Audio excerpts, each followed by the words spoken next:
Welcome to Quality Improvement, Introduction to Quality Improvement in Health Information Technology. This is Lecture B. The objectives for Introduction to Quality Improvement in Health Information Technology are to explain healthcare quality and quality improvement, QI. Describe quality improvement as a goal of key national healthcare priorities, including the National Quality Strategy. According to an Institute of Medicine report, quality of care is the degree to which health services for individuals and populations increase the likelihood of desired outcomes and are consistent with current professional knowledge. So who defines healthcare quality? Lots of people do, and each does so from their own unique perspective. Take healthcare providers, for instance. They are more likely to view quality as the application of evidence-based professional knowledge to the needs of individual patients.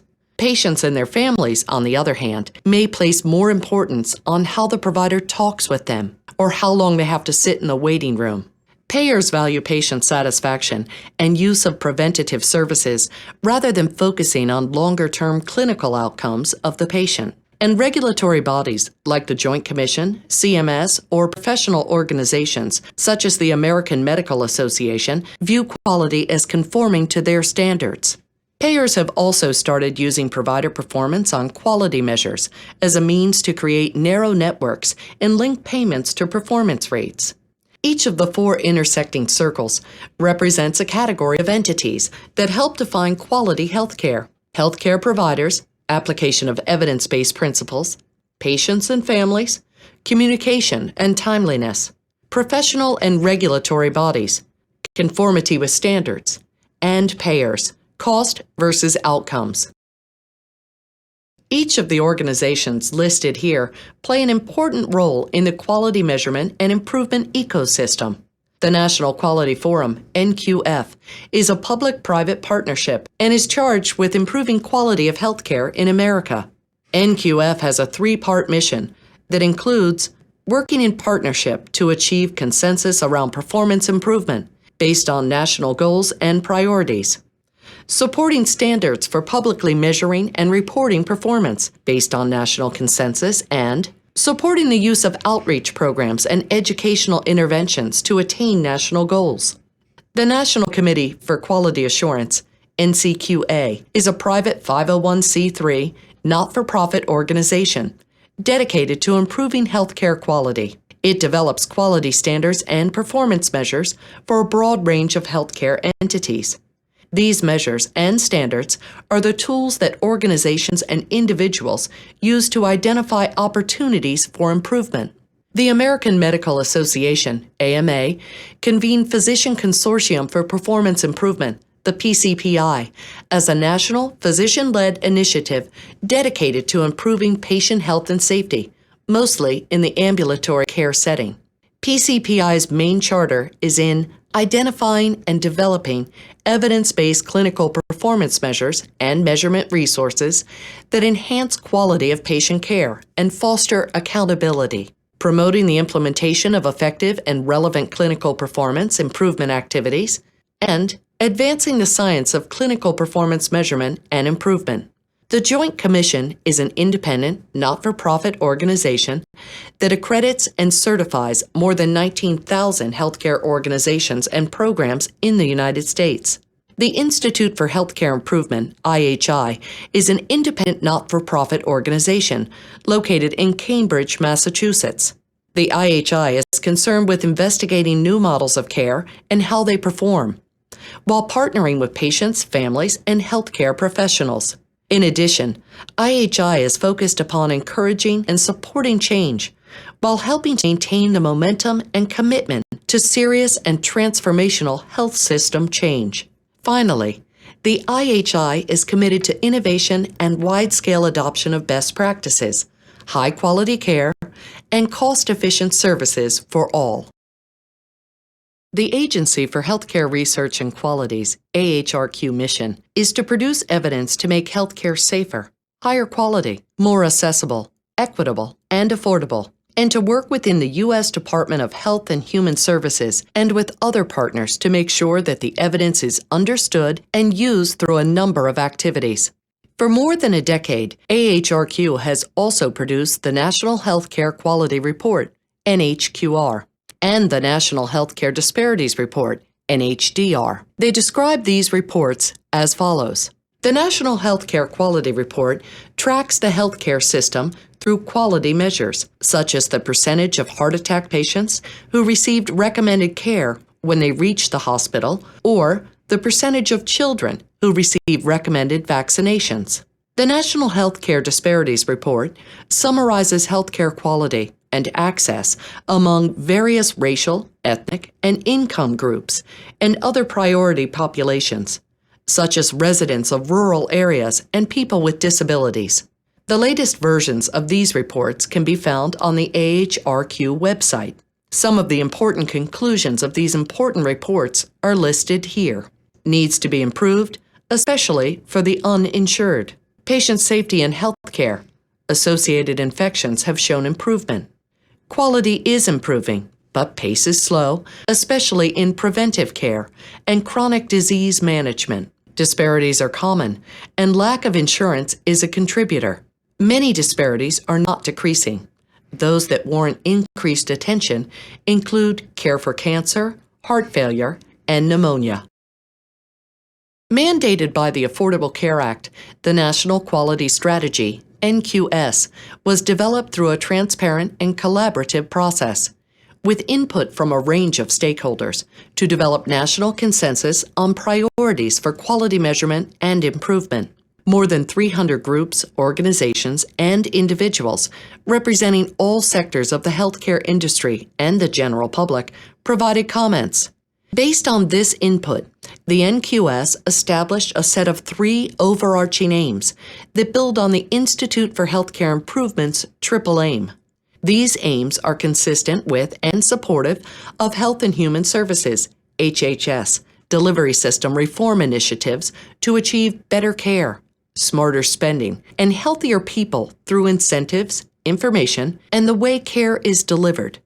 The aims are used to guide and assess local, state, and national efforts to improve health and the quality of health care.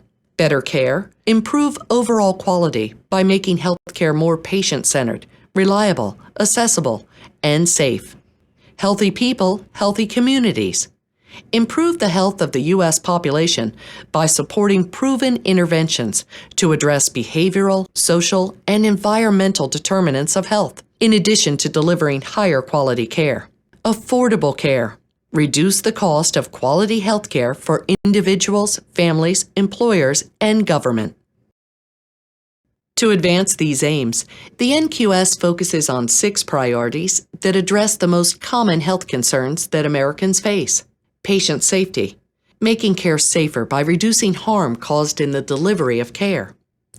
Person-centered care, ensuring that each person and family is engaged as partners in their care.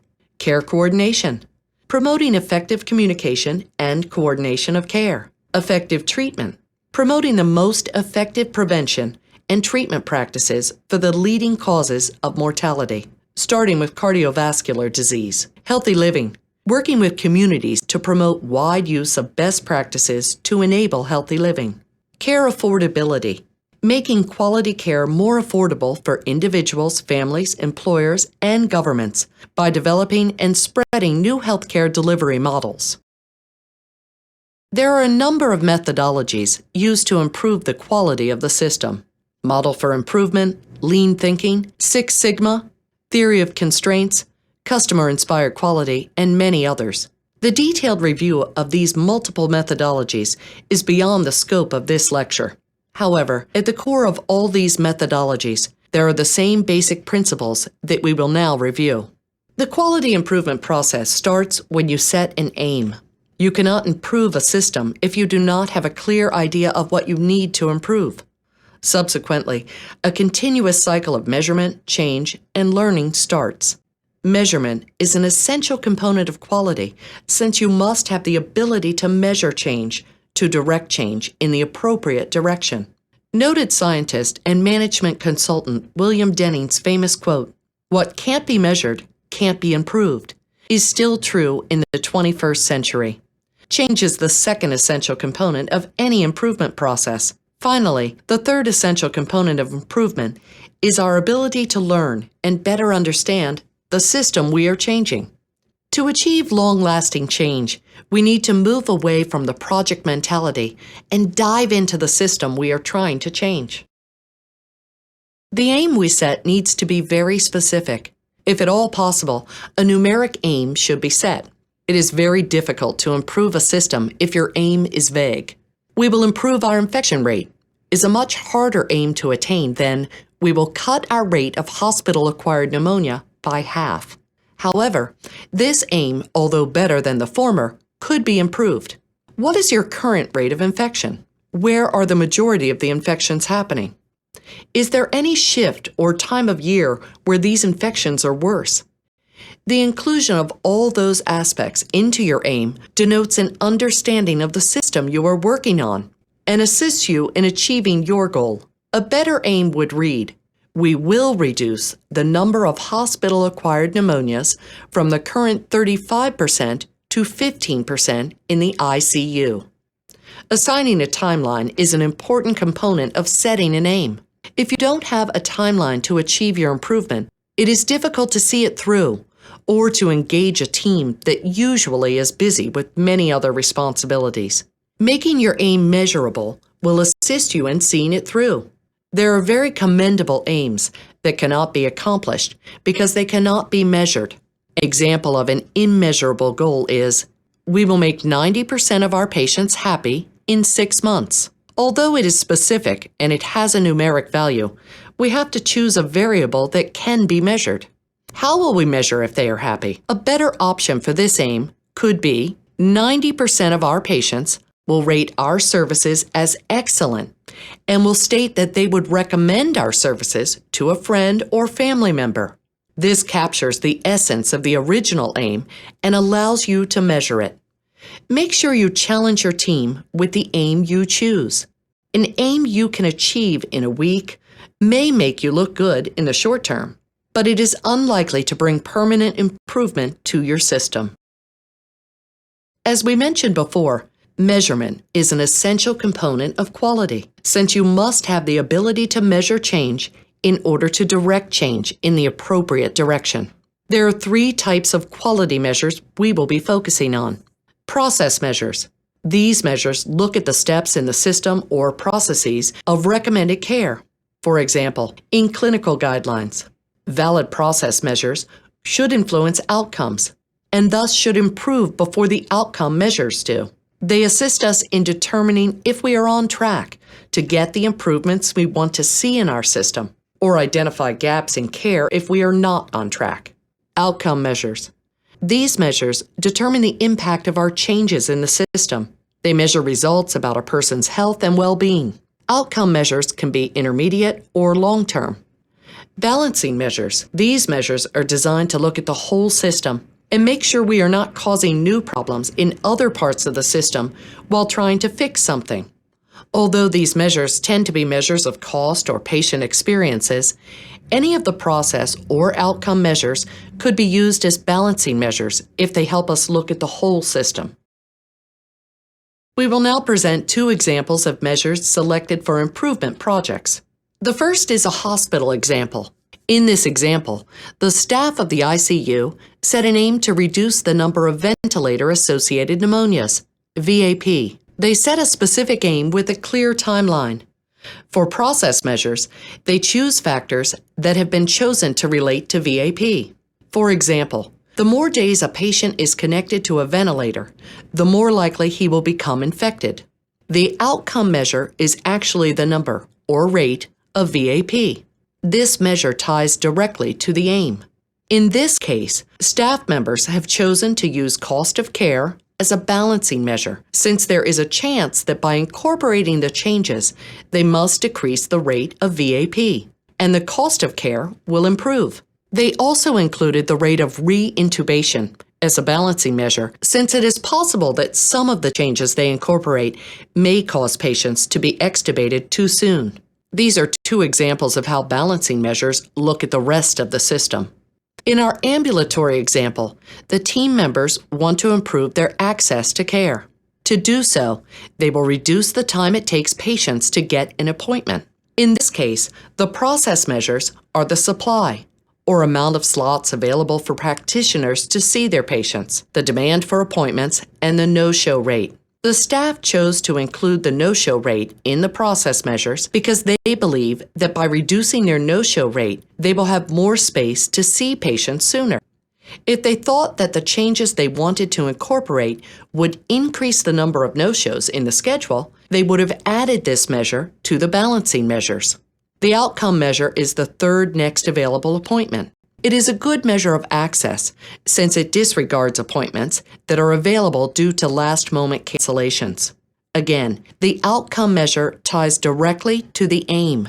Finally, the balancing measure the staff chose is a measure of patient satisfaction.